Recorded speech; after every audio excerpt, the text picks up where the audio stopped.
Señor, tu palabra sea viva y eficaz y nuestro corazón sensible para recibir esta palabra poderosa. Por favor, Señor, hoy hablaremos de la oración y queremos que nos enseñes a orar. Enséñanos realmente a orar. Que este tema que emana de tu palabra hoy pueda realmente llevarnos a una mejor calidad en la oración, a una mayor profundidad en la comunión contigo. Por eso ayúdanos, porque te lo pedimos en el nombre de Jesús. Amén, amén. Seguimos hablando de hechos. Seguimos hablando de la iglesia inicial. Y esta vez, hermanos, hablemos de este tema, la oración que recibe poder y valentía para enfrentar los desafíos, los problemas, las dificultades. ¿Quién no tiene dificultades? Siempre preguntamos, ¿no? Tenemos problemas, tenemos desafíos, tenemos retos que enfrentar y necesitamos precisamente la oración. Y lo toco porque este pasaje que hemos leído enfatiza primeramente uno de los valores que ya hemos estudiado. El valor, introducción por favor, el valor de la comunión con Dios. ¿Se acuerda usted? Los servidores que hemos hablado de la comunión con Dios como un valor importantísimo, como una muestra de nuestro amor al Señor. Entonces, hermanos, el valor de la comunión con Dios por medio de la oración. Este pasaje nos invita a profundizarlo. Y hablar de la oración es extenso. Se ha hablado y se sigue hablando mucho de la oración. Se nos pide practicarla, se nos pide, ¿no es cierto?, hacerla, etcétera, etcétera. Y si usted se ha dado cuenta, como sé que lo ha hecho, toda persona con un trasfondo religioso, de manera universal en todo el mundo, siempre va a orar, o siempre va a rezar, o va a buscar un medio para tener una conversación, una relación con Dios. Así que la oración está universalmente extendida. No importa la religión que sea, la gente va a orar en diferentes posturas, de diferentes maneras, etcétera, etcétera. Nosotros como pueblo cristiano también oramos. Pero hoy estos versículos nos llevan de verdad a cuestionar nuestra oración. Y digo cuestionarla porque tenemos que ser sinceros de cómo estamos orando. Es por eso que esta mañana he preparado estas preguntas cuestionadoras, de verdad, para cada uno de nosotros.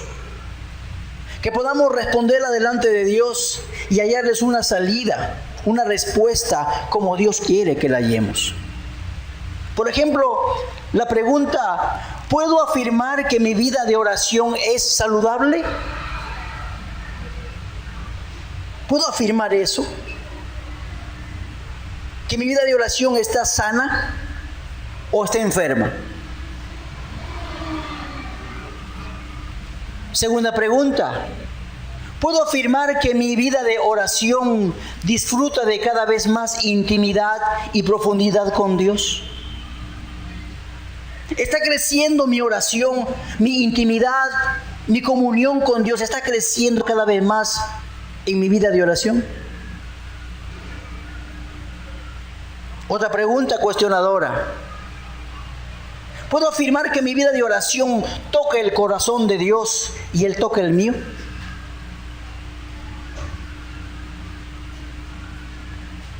Uno percibe cuando ora si lo está haciendo con la mente o lo está haciendo con el corazón.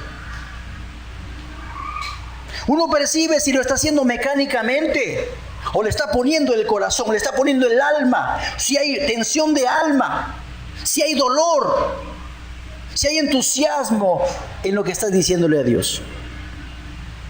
Tú lo sabes, yo lo sé. ¿Cuándo fueron las veces que oré así, con esa intimidad, con esa percepción de que toqué el corazón de Dios y Dios tocó el mío? ¿Cuántas fueron las veces? Otra pregunta.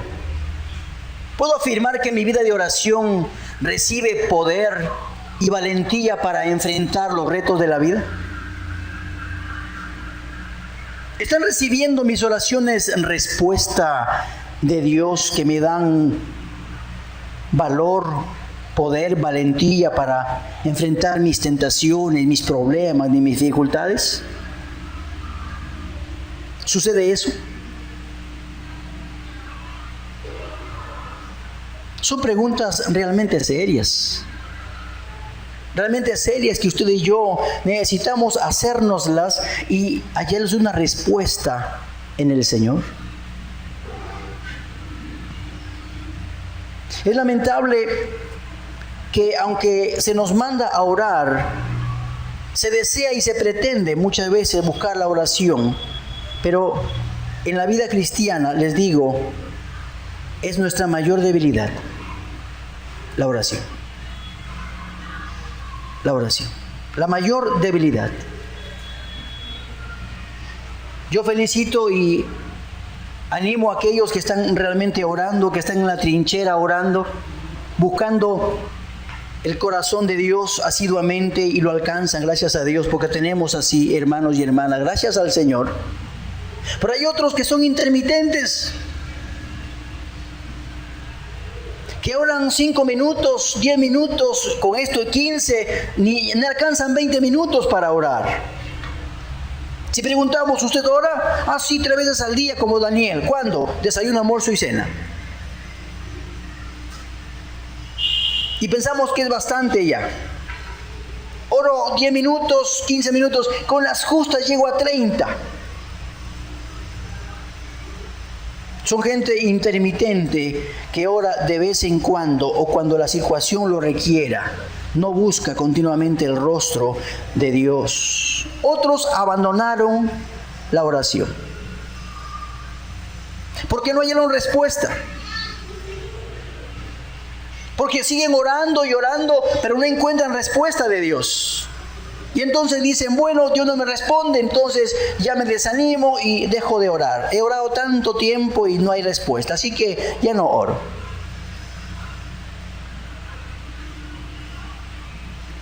Qué gran falencia la nuestra, de veras no orar en serio. De orar en serio estamos hablando. Y cuando digo vida de oración, quiero distinguirla de orar de momentos, porque la vida es una vida de oración. Estar orando todos los días, continuamente, en el Señor.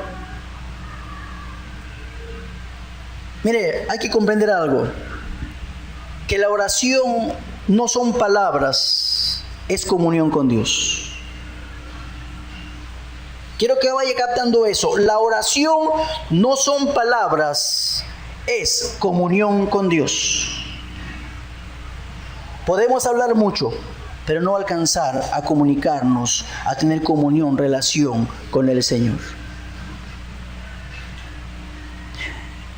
La oración que hicieron aquí este pueblo de Israel, es decir, esta iglesia inicial, refleja realmente que ellos tenían una vida de oración. No eran momentos, era una vida de oración.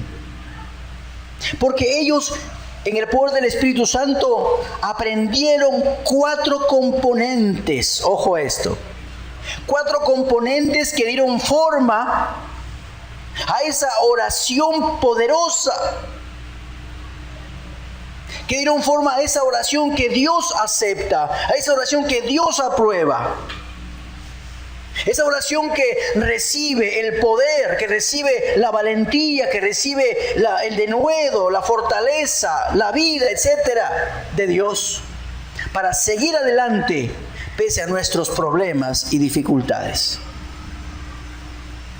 4 elementos, 4 componentes de esta oración poderosa. ¿Cuáles fueron estas? Vamos con la primera. La oración de ellos fue hecha en espíritu de unidad y armonía. Fue hecha en espíritu de unidad y armonía. Versículos 23 y 24. Y puestos en libertad, vinieron a los suyos y contaron todo lo que los principales sacerdotes y los ancianos les habían dicho. Y ellos, habiéndolo oído, alzaron unánimes la voz a Dios. Mire, la oración aprobada por Dios, la oración que Dios recibe y da poder y valentía, se da en una atmósfera de unidad, de armonía, de familiaridad, a través de relaciones sanas el uno con el otro. Y lo digo porque es distintivo cuando dice, y vinieron a los suyos. Cuando usted le dicen, oye, ¿cómo están los tuyos? ¿A quién se refieren? A la familia. Ellos tenían una clara identidad de familia. Había familiaridad entre ellos. Había amor entre ellos. Había una sola mente, un solo corazón, un solo propósito, un solo espíritu, un solo Dios, una sola misión, una sola intención de seguir compartiendo y de seguir creciendo en el Evangelio del Señor. Ellos eran familia.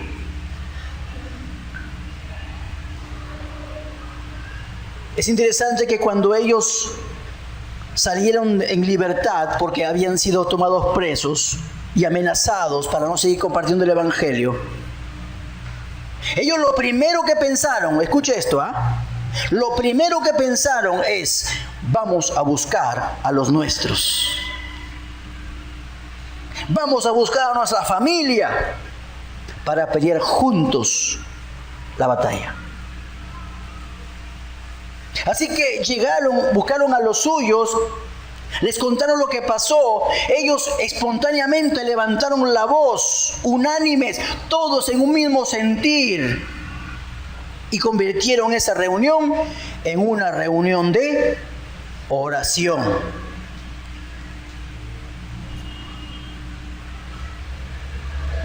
Cuando usted y yo tenemos problemas, ¿qué es lo que primero hacemos? ¿Qué es lo que primero hacemos? Vamos rápidamente a la persona que supuestamente tiene la solución.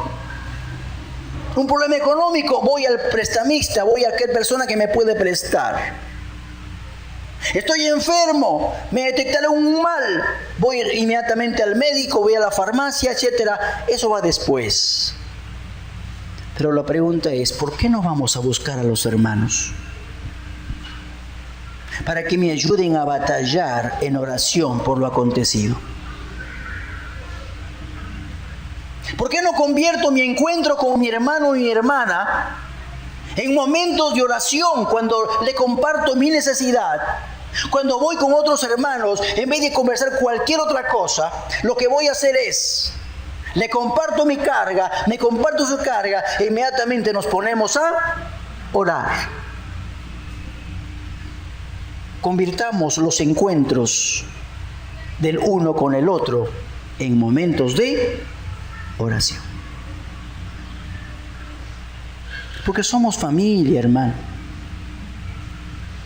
Ellos se identificaron rápidamente. Cuando lo oyeron, dice la palabra, inmediatamente hablaron con Dios a favor de ellos, a favor de todo el grupo, porque se identificaron con ellos y con los problemas que ellos tenían, porque eso le atañía finalmente a todos, porque todos tenían una sola mente, todos tenían un solo corazón. Qué tremendo, ¿no? Hermanos queridos, Dios se complació en responder sus oraciones, porque vio entre ellos esa armonía, esa unidad, esa familiaridad. Lo vio, hermanos. ¿Cómo se va a negar el Señor cuando realmente hay esa armonía y se aman los unos a los otros? Dios no se negó a responderles. Pero qué diferente es de manera negativa, qué diferente es cuando entra la división en la iglesia. Cuando uno o una o un grupo de personas no está de acuerdo con algo y se estanca y se planta en su parecer y dice, no, así tiene que ser. No hay lugar al consenso y se aferran a sus propias ideas y no ceden. Y si no ceden, entonces se resisten, y cuando se resisten también resisten la autoridad. Pero no solamente así, sino que más bien se molestan.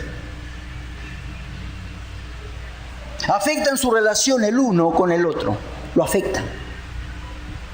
No estoy de acuerdo, pues no voy, pues entonces. No colaboro, pues entonces, ¿para qué? Si no estoy de acuerdo. No me gusta eso, no voy. No quiero, pues, porque no estoy de acuerdo. No está como yo pienso, como yo quiero. Y entonces hay un corazón divisionista. Una mente dividida.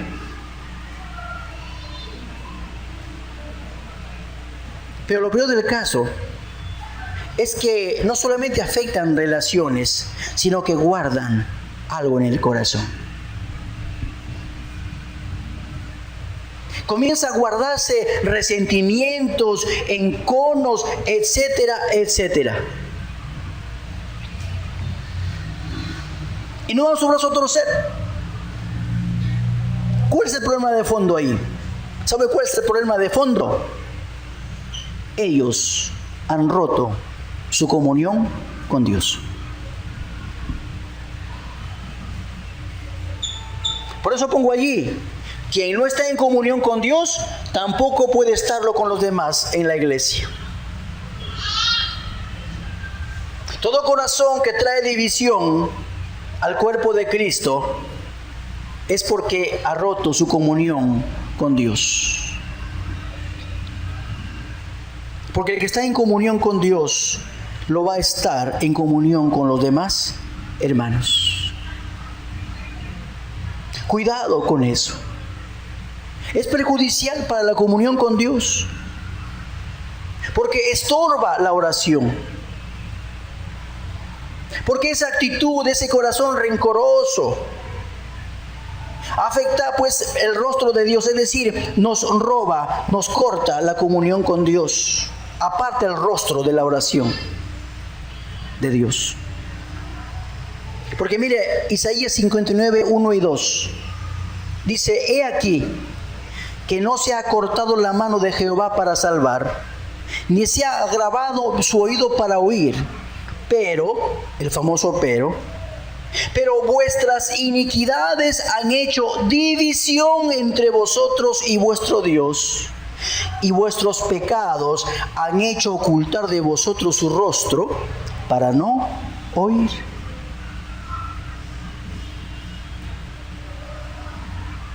¿Qué significa esto? Que cuando hay de veras algo en el corazón por alguien, entonces hay una división entre nosotros y Dios. Tanto así que Pedro le dice a los cristianos, trata a tu esposa como vaso frágil, para que tus oraciones no tengan, ¿qué cosa? Estorbo.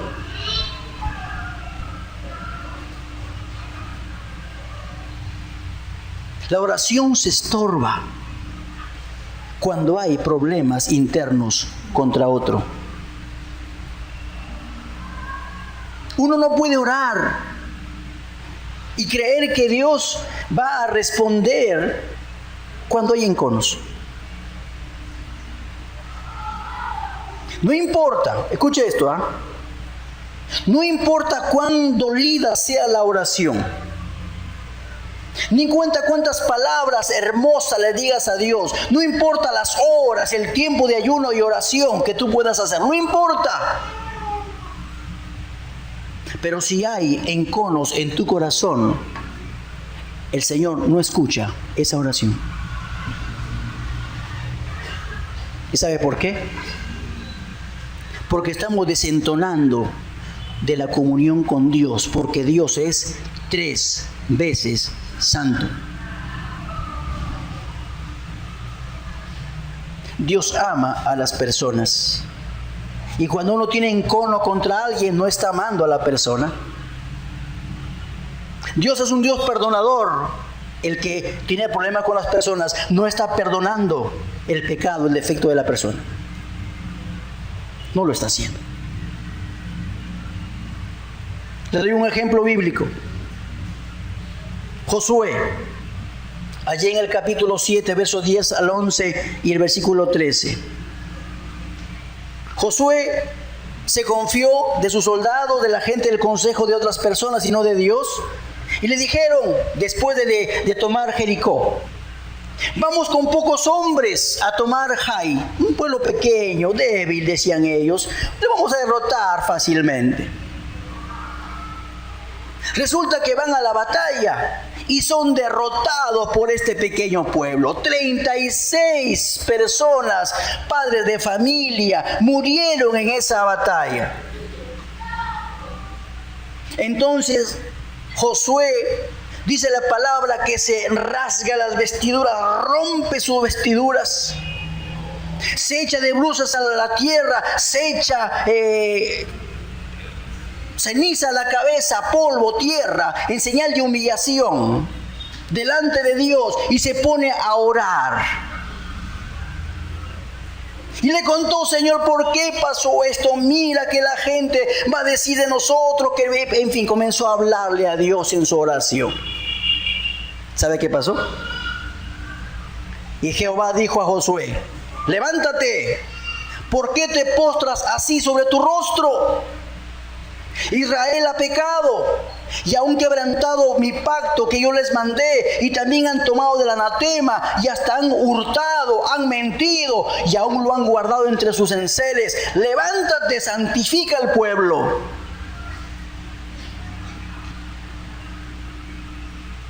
¿Sabe qué estaba pasando? Le digo Josué: no es tiempo de orar ahorita. ¿Qué haces allí? Primero hay que limpiar el pecado para que yo te pueda escuchar. Levántate, anda, limpia al pueblo primero. Qué duro, ¿no? Yo me imagino a Josué levantándose del polvo, limpiándose de repente las lágrimas, sacudiéndose, y bueno, entonces primero voy a limpiar al pueblo porque hay pecado en el pueblo de Israel. Y eso hay que hacer, hermanos.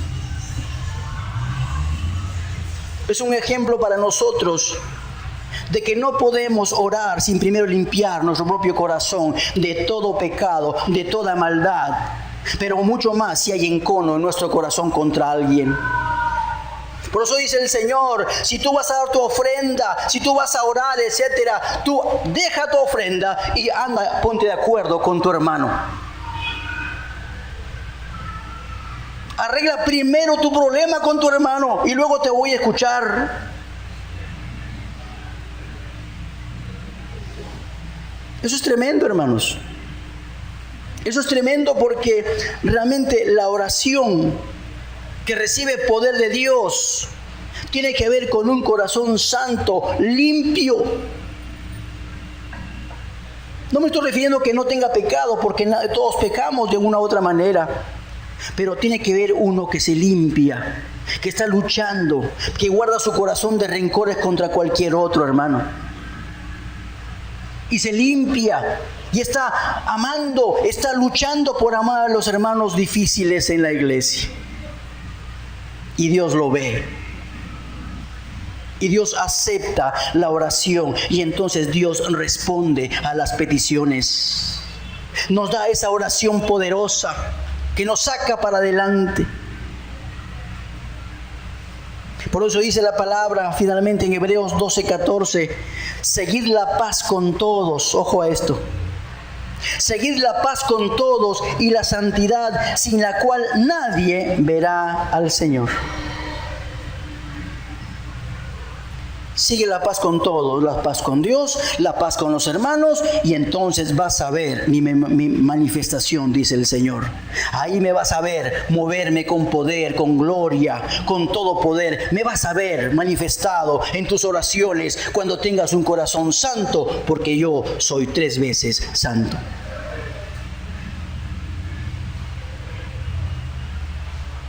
Es el primer elemento para una oración poderosa. El segundo elemento para una oración poderosa que nos da valentía y valor y fuerza, etcétera, es una oración hecha reconociendo la soberanía de Dios. Soberanía de Dios. Mire, versículo 24, la parte B. Dice 24b. Y levantaron su voz y dijeron: soberano Señor, tú eres el Dios que hiciste el cielo y la tierra, el mar y todo lo que en ellos hay. La palabra soberano es despotes, que significa amo, señor, poseyendo una autoridad suprema, gobernador absoluto, déspota, ejerciendo su poder bien sea en forma benevolente o abusiva. Usted ya sabe quién es Dios. Nuestro Dios es soberano, dueño y gobernador de todas las cosas, pero su gobierno es misericordioso, justo, santo, puro. ¿No es cierto? Ese es nuestro Dios. Sabe manejar su autoridad. Sabe gobernarse a sí mismo. Él es justo, dice la palabra. Clemente y misericordioso es Jehová, lento para la ira y grande en misericordia. Pero la Biblia nos habla de un déspota en la historia de los hombres. Un hombre llamado Nabucodonosor. Usted lo puede leer en la historia universal. Este hombre, un emperador que se creyó dueño del mundo conocido, era un hombre cruel, un sanguinario que barrió con muchos pueblos. Léanlo en la historia. Pero este hombre, siendo un emperador, no subió al poder por la fuerza de su espada o por su violencia. Subió porque Dios lo puso allí. Dios lo puso y le dio todas las cosas en su poder. Y ahora yo he puesto todas estas tierras en mano de Nabucodonosor, rey de Babilonia, mi siervo. Y aún las bestias del campo le he dado para que le sirvan.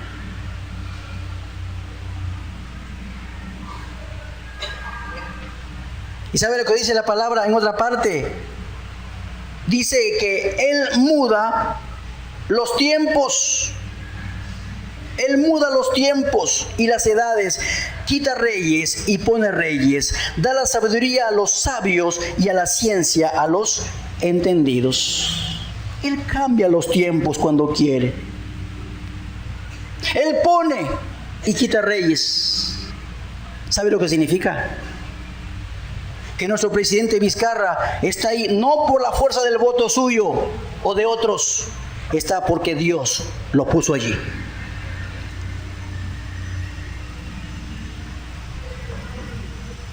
Perdón, mis hermanos venezolanos, pero Maduro está allí no porque se ampare en su ejército, está allí porque Dios lo ha puesto allí. Y todo hombre, toda mujer en autoridad está allí porque Dios los ha puesto allí. Y son siervos de Dios, aunque no lo sepan, aunque no lo queramos nosotros aceptar, aunque nos cueste aceptarlo, porque son terribles para nosotros, algo nocivo para la sociedad o para el país, como ocurre. Pero lo que quiero resaltar es lo siguiente: Dios es el dueño de todas las cosas y las personas. Todas las cosas son gobernadas por Él. Todo lo que ha acontecido en la historia de los hombres, todas ellas han sido guiadas por Dios y usadas por Dios. Porque miren lo que dice la palabra. ¿Quién será aquel que diga que sucedió algo que el Señor no mandó? ¿De la boca del Altísimo no sale lo malo y lo bueno? ¿Por qué se lamenta el hombre viviente? Laméntese el hombre en su pecado. No se lamente porque esté ahí ese hombre que yo he puesto, dice el Señor. Laméntese el hombre en su pecado. ¿Sabe por qué? Porque el hombre no es un títere de paso. No porque Dios esté gobernando todas las cosas significa que usted y yo somos títeres, que maneja al hombre a su antojo. No, hermanos, ¿sabe por qué? Sino que mueve las circunstancias, pone personas aún en contra o a favor nuestro. ¿Para qué? Para que nosotros podamos ser salvos de este pecado.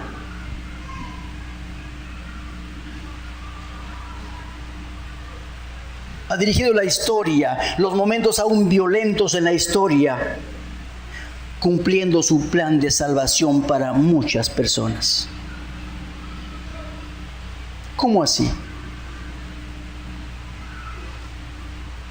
La Biblia dice que Dios no quiere que el hombre se pierda, que ninguno, dice la palabra, que ninguno es ninguno.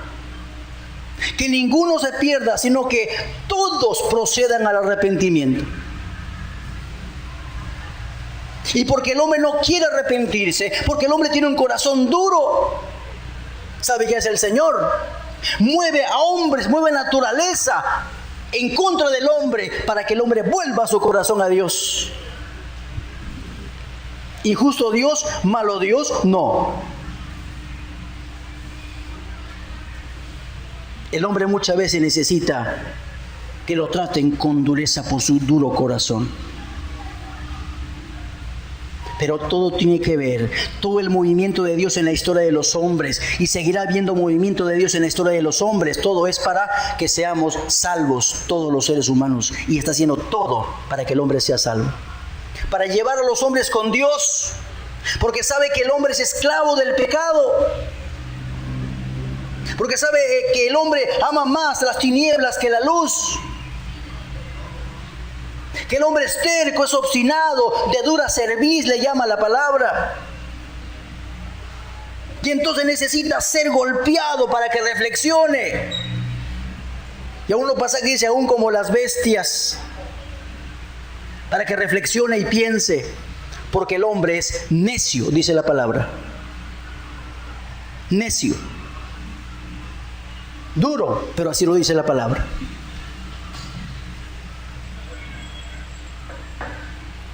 Así que, hermanos, Dios dirigió la historia, aunque nos cuesta aceptarla en muchos. Hermanos, ¿para qué la Segunda Guerra Mundial? ¿Dónde estaba Dios?, pregunta la gente. Dios estaba muy entristecido, mirando lo que hacía el hombre, pero permitió 50 millones de muertos. ¿Sabe por qué? Una razón, porque hay otras. El hombre, previo a la Segunda Guerra Mundial, había dicho, Dios ha muerto, vive el hombre. La filosofía, los hombres pensadores estaban enseñando a la gente que el hombre, porque había descubierto la penicilina, había descubierto algunos métodos científicos, ya se creía el dueño y señor de todo el universo. El hombre es el centro del universo, decía. ¿Y sabe qué pasó? Dios permitió que el corazón de los hombres, la violencia se elevara en el corazón de los hombres y se mataron unos a otros. Para mostrar que el hombre es violento, que el hombre no ama, que mata a los demás. Hermanos, hay tanto. El hombre mostró toda su desgracia. Mostró toda su desgracia en esa guerra. Dios quiera que no vuelva a haber una nunca más. Pero sabe, Dios dirigió la historia. Y aún dice aquí el pasaje, y hablaron de Herodes, de Poncio Pilato, habla de los gentiles romanos, habla de los mismos judíos que se levantaron contra el ungido de Jehová, el Cristo, y lo mataron. ¿Todo para qué? Para que se cumpliese la voluntad de Dios como el soberano que es. Y todo a favor nuestro, para que usted y yo seamos salvos por Jesucristo. Todo pensamiento del Señor es bueno para el ser humano, nunca es malo. Jeremías 29:11 dice, porque yo sé los pensamientos que tengo acerca de vosotros, pensamiento de paz, de bien y no de mal, para que reciban el bien que están esperando. Y eso no tiene que ver con lo material, ¿ah? Porque como egoístas que somos, pensamos, que me vaya bien, tengo plata, dinero, salud, etcétera, etcétera. No está hablando no solamente de eso, está hablando de la salvación de nuestras almas. Un lugar con Él en el cielo para siempre. Abundante gozo y paz en nuestra vida juntamente con Él, porque sabe que el infierno está arrebatando a muchos para muerte, para dolor, tristeza, para un gemir y crujir de dientes, dice la palabra. Terrible. Dios quiere salvar a los hombres de ese infierno, porque quiere el bien para ellos. Dios está moviendo toda la historia. Y yo le digo una cosa. Ahora lo que le está pasando a usted, Dios lo sabe. Y Dios está gobernando su vida para bien de usted. Aunque tenga un enemigo por ahí que quiere acabar con usted, aún ese hombre, esa mujer, Dios lo ha levantado para aprobarlo a usted. Porque Dios es soberano. Entonces, ¿por qué temer? Pregunto. Si Dios es soberano y gobierna todas las cosas, ¿por qué no confiar en Él? ¿Por qué rebelarse contra sus designios? ¿Por qué decir a Dios, no me interesa, no quiero lo que tú estás pensando para mí? No me gusta lo que estás haciendo conmigo. Yo quiero las cosas diferentes, quiero que mi familia sea así, asá, que mi matrimonio vaya bien, que todo lo demás. Nos quejamos contra Dios. Nos rebelamos contra el Señor, porque no pienso, no hace lo que yo pienso, dicen. ¿Por qué no mirar con agrado y gozo lo que nos acontece? Porque está cumpliendo su perfecta voluntad en nosotros. La oración, con eso cierro esta parte. La oración que recibe el agrado de Dios, ese poder y esa valentía para seguir adelante, es aquella oración que es hecha con esa conciencia de soberanía de Dios. ¿Cómo cambia mi actitud cuando lo comprendo? ¿Cómo cambia la calidad de mi oración cuando entiendo que Dios está guiando mi vida, que me tiene esculpido en la palma de sus manos, dice la palabra, que soy la niña de sus ojos? De modo que si alguno está en Cristo, nueva criatura es. Todo cambia la vida.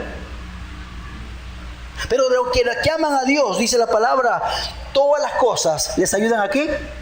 A bien.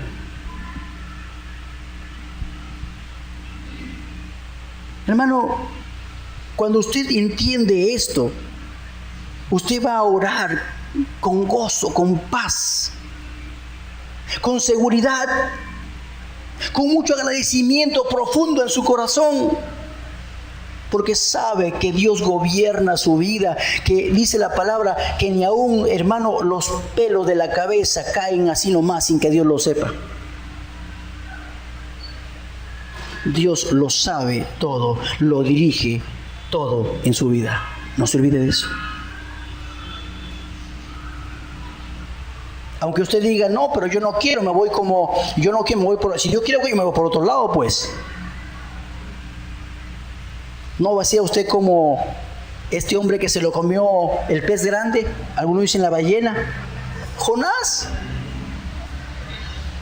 Que Jonás pensó que quería hacer su propia voluntad. ¿Se acuerda usted la historia, no? Se fue por otro lado. Y el hombre ha sido obstinado, ¿ves? Me voy, no quiero, me voy por otro lado, pues. De repente viene un gran pez y se lo come vivo. ¿Por qué? Porque Dios quiere escupirlo con fuerza para volverlo donde debe estar. ¿No hizo eso el pez? ¡Pum! Lo escupió y salió Jonás. Justo en el lugar que Dios quería, donde lo quería. Ese es nuestro Dios, hermano. Ningún hombre, ninguna mujer puede escaparse de los designios del Señor. Ninguno.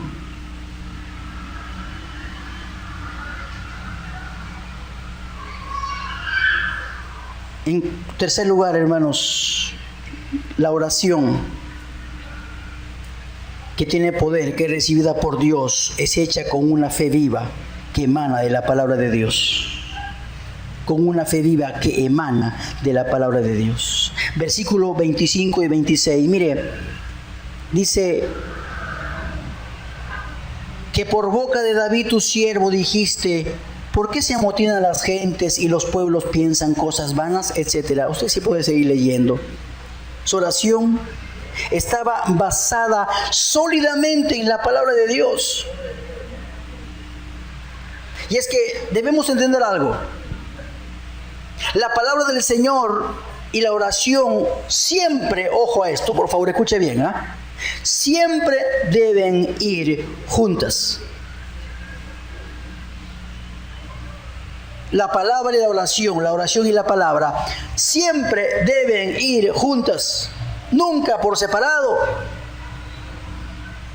¿Y por qué es esto? Porque, hermanos, Dios nos habla a través de su palabra. Y nosotros hablamos con Dios a través de la oración. Si yo no sé lo que dice el Señor quiere decirme, no sé cómo dialogar con Él. Es un monólogo. Y Dios no quiere un monólogo en la oración. Dios quiere una conversación. No sé qué decirle al Señor. Y como mi monólogo no conoce la palabra, entonces hablo y hablo y hablo. A veces cosas muy apartadas de la palabra, muy despistadas de la palabra. Hablo y hablo, un monólogo. Pero cuando yo conozco la palabra del Señor, entonces yo entiendo lo que Dios quiere decirme y yo hablo con Dios.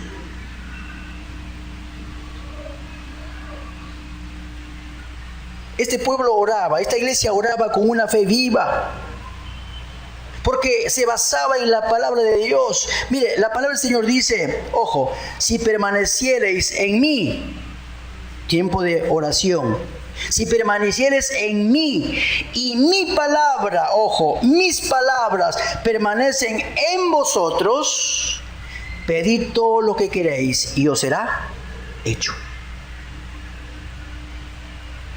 ¿Ven ustedes allí? Juan 15:7. Apúntelo, ahí lo tiene usted en su hojita. Si permanecemos en comunión con Dios, pero también permanecemos en la palabra del Señor en nuestro corazón, entonces va a haber, ¿qué cosa? Respuesta. Mire, Cuando la palabra de Dios more en abundancia en nosotros, la fe se mantendrá viva. Debemos recordarla, creerla y vivirla. Así se mantiene la fe viva. ¿Qué significa esto, hermanos? Quiero que lo comprenda. Si yo oro solamente y no tengo palabra de Dios, entonces no estoy creyéndola, no estoy viviéndola, no estoy aceptándola, no estoy creyendo, recordándola. Entonces, ¿de qué fe estamos hablando?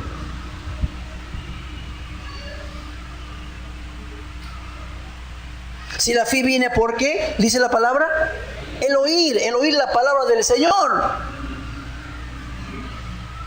Y ese oír no significa, bueno, escucho la prédica dominical por la mañana con mis oídos, punto. No, hermano. Oír significa haberla entendido, haberla creído y practicarla todos los días. Yo voy practicándola y practicándola. Así se entiende, el justo por la fe vivirá. Porque estoy practicando día a día la palabra, que es la fe misma de Dios. La estoy viviendo todos los días. De esa manera voy viviéndola y viviéndola. Entonces mi fe se mantiene viva, porque hay abundancia de ella en mi vida. Pero si yo solamente oro y escasamente la palabra, ¿cómo me voy a presentar a Dios? Como dice Hebreos en uno de sus versos, sin fe es imposible agradar a Dios. Es que a veces pensamos nosotros, es que debo sentir fe, mi oración tiene que estar con mucha fe. Piensa que es un sentimiento la fe. Hermanos, no es un sentimiento, es una vida en la palabra. Bien dice Hebreos, sin fe, sin una vida de fe llena de la palabra de Dios, es imposible agradar a Dios, mucho menos en la oración. ¿Se da cuenta usted lo perjudicial que es no unir la oración con la Biblia, con la palabra? ¿Se da cuenta usted sobre eso? Es perjudicial, hermanos, perjudiciales. Cuando pregunto, ¿tú oras? Sí, claro. 3 veces por día, como dije, ¿no? Desayuno, almuerzo y cena. Y de ahí, bueno, cuando se necesite, pues, ¿no? Y palabra, bueno, de vez en cuando, pastor. ¿Cuántas veces a la semana? Bueno, contando 1, 2, 3, de repente 3 veces a la semana. ¿Qué daño nos estamos haciendo si hacemos esa dicotomía? De veras, ¿qué daño nos hacemos, hermano? No se haga más daño, hermano. Una la oración con la palabra, para que pueda tener una fe viva que agrade a Dios y alcance las promesas de Dios, la respuesta de Dios en la oración. Solo así, hermanos, podremos agradar realmente al Señor. No hay otra manera. No hay otra manera. Número 4 y final. El último elemento, ¿sabe? Es una oración hecha desprovista del yo. Desprovista del yo. Mire, versículo 29. Dice, y ahora, Señor, mira sus amenazas y concede a tus siervos que con todo denuedo hablen tu palabra, mientras extiendes tu mano para que se hagan sanidades y señales y prodigios mediante el nombre de tu santo Hijo Jesús. ¿Sabe qué le están diciendo al Señor? Señor, mira sus amenazas. Señor, mira, tú encárgate de sus amenazas. No importa lo que ellos hagan, Señor, tú encárgate de lo que ellos están haciendo. Pero nosotros, danos el valor, la capacidad para seguir adelante. para seguir evangelizando, para seguir viviendo una vida santa, pura, recta delante de Dios, para seguir creciendo como hijo de Dios, para seguir creciendo como persona. Ellos no pidieron protección, pidieron poder. Ellos no pidieron, hermanos, que cambien sus circunstancias, difíciles por cierto.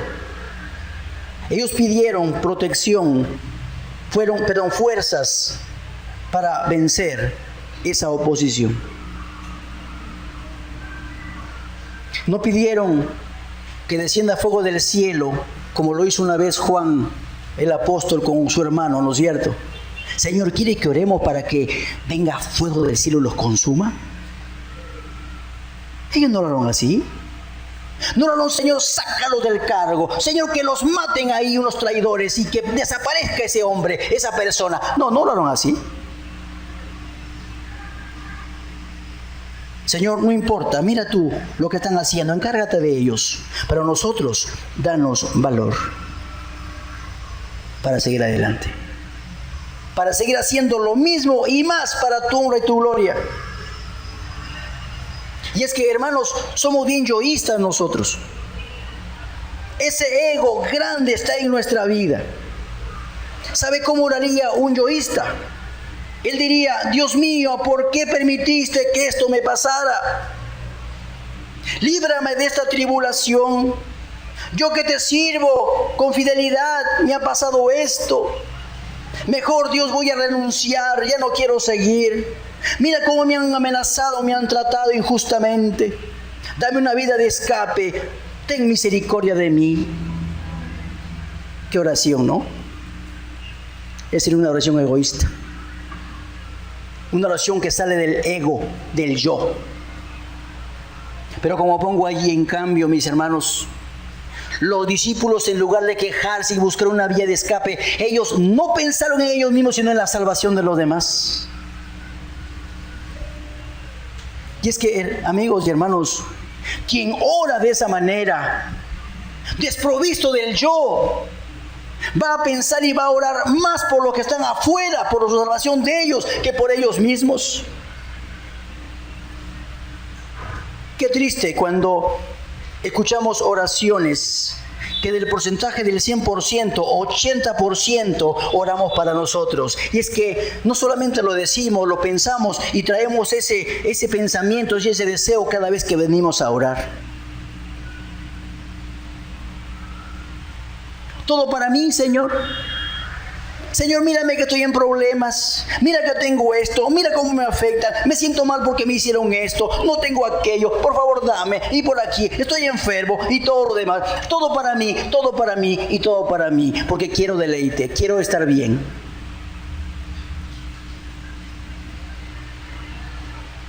Poco o nada venimos a la oración pensando: Señor, estoy muy dolido porque esta persona está perdida en su pecado.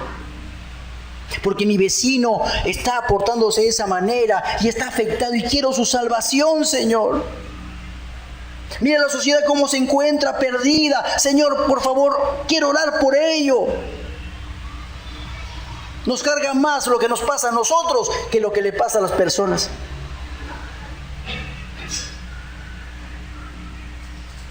El yo realmente quiere deleitarse.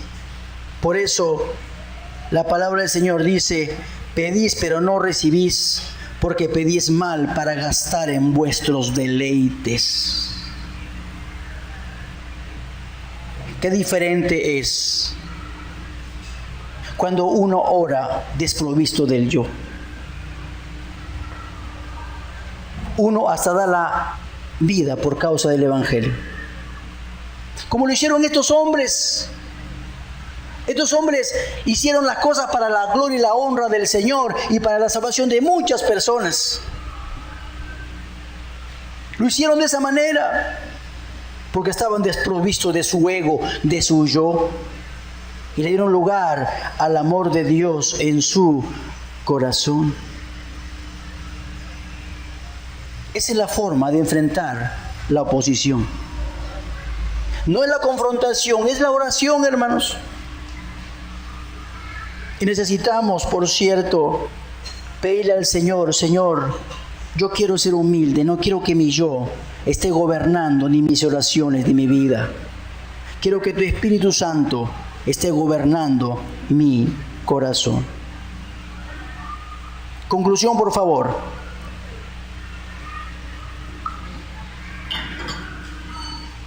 ¿Qué pasó? ¿Cuál fue la respuesta? Cuando hubieron orado, el lugar en que estaban, ¿qué cosa? Congregados, ¿qué pasó? Tembló. ¿Sabe qué fue mi lucha durante estas semanas que estaba preparando este mensaje? Yo le preguntaba al Señor, ¿por qué tuvo que temblar? ¿Por qué temblaste ahí, Señor? ¿Por qué? ¿Fue necesario ese temblor?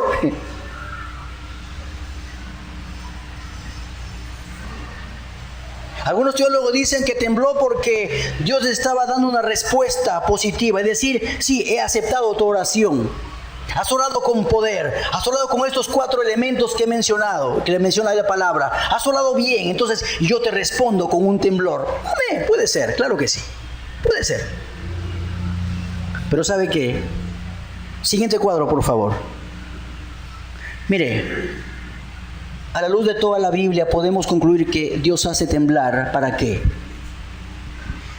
Para sacudir como para volver inseguro a las personas. Tenemos personas muy seguras intelectualmente, muy seguras económicamente, muy seguras en su fortaleza física, en sus habilidades, qué sé yo. Gente muy segura y necesita un temblor en su vida para saber que no está seguro, para arrojar de un sentimiento de seguridad. Mi dinero, mi fuerza, mi salud, mi trabajo, etcétera. Estoy completamente seguro. ¿Sabe qué? Dios los hace temblar para decirle, estás completamente inseguro. ¿Se acuerda usted cuando hubo el 2012 ese temblor, ese terremoto? ¿Se acuerda usted? Nos sacudió hasta el alma, ¿se acuerda usted, no? Mucha gente se puso de rodillas a clamar, Señor, ten misericordia. Nunca había orado, seguramente. Y ese domingo siguiente, todas las iglesias de diferentes religiones y denominaciones en el mundo, en Perú, en este caso, estuvieron llenas. Estuvieron llenas. ¿Por qué? Porque había, ¿qué cosa? Seguridad. Y ese temblor nos dijo, momentito, no está seguro,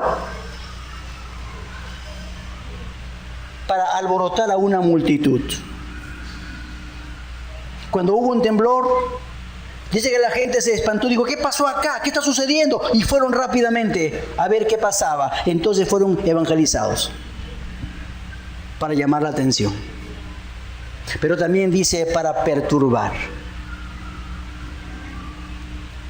Muchos terminaron perturbados en el temblor, en el terremoto, ¿no es cierto?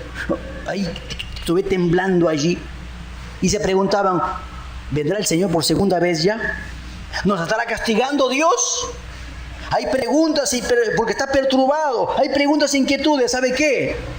El hombre necesita temblores en su vida, terremotos en su vida para preguntarse, para reflexionar seriamente de quién es Él, delante de quién está y a dónde va cuando se muera. Hermanos, la oración es un arma poderosa.